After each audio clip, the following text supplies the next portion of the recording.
Je suis parti d'un constat personnel, le fait qu'en tant que gendarme, j'ai pu côtoyer la mort, de nombreux accidents mortels de la circulation et la difficulté qu'on a à annoncer notamment aux familles de victimes le décès d'un proche et le suivi qu'on se doit d'avoir. Pour ce faire, donc, j'ai pensé à améliorer la procédure en mettant en place une formation avec des psychologues, des psychiatres, un certain nombre d'associations, dont la représentation départementale de l'INAVEM, afin de permettre aux gendarmes de ne pas commettre d'écueils lors de l'annonce d'un décès et d'assurer un suivi personnalisé des familles de victimes pour éviter qu'elles aient à réexpliquer leur histoire lorsqu'elles se présentent dans une gendarmerie.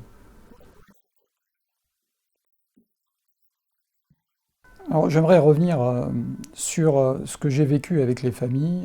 Lorsque vous discutez avec une famille des années après de l'annonce d'un accident mortel d'un proche, la façon dont elles l'ont perçu, elles se souviennent à l'instant près, à la seconde près, ce qui s'est passé, comment ça s'est passé. Et le traumatisme, qui est bien évidemment l'annonce de la mort d'un proche, peut être aggravé si nous, en tant que professionnels, nous commettons des erreurs lors de l'annonce, mais également lors du suivi de la famille. Cet écueil que l'on appelle la survictimation, qui va conduire à la survictimation, on peut l'éviter. On peut l'éviter en mettant en place une formation, et c'est l'objet de cette formation qui a été mise en place à Nantes.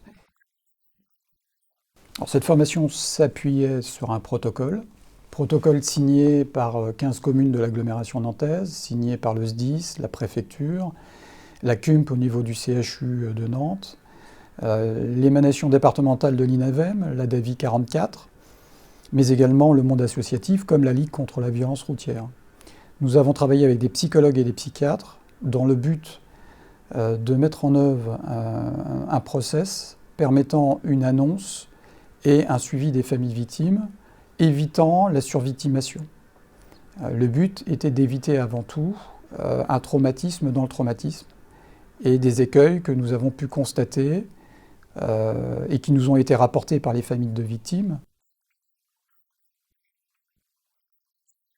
Alors, nous avons reçu des retours écrits d'un certain nombre de familles nous témoignant leur reconnaissance, notamment le fait que nous ayons évité un certain nombre d'écueils, comme l'annonce du décès par téléphone, qu'il faut absolument éviter, et également le fait de ne pas remettre dans un sac poubelle les effets personnels d'une personne décédée.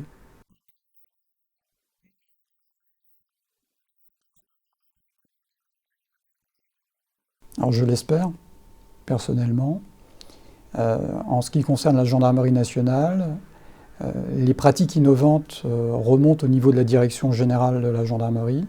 Et pour le cas présent de cette expérimentation, l'idée de mettre en œuvre un tel protocole a été diffusée à l'ensemble des gendarmes de France.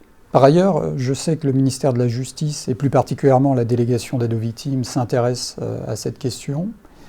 Le stage qui avait été mis en place de 2 jours permet de travailler l'annonce d'un décès, mais également le suivi de la famille tout au long de la procédure et bien évidemment l'accueil au sein d'une brigade de gendarmerie.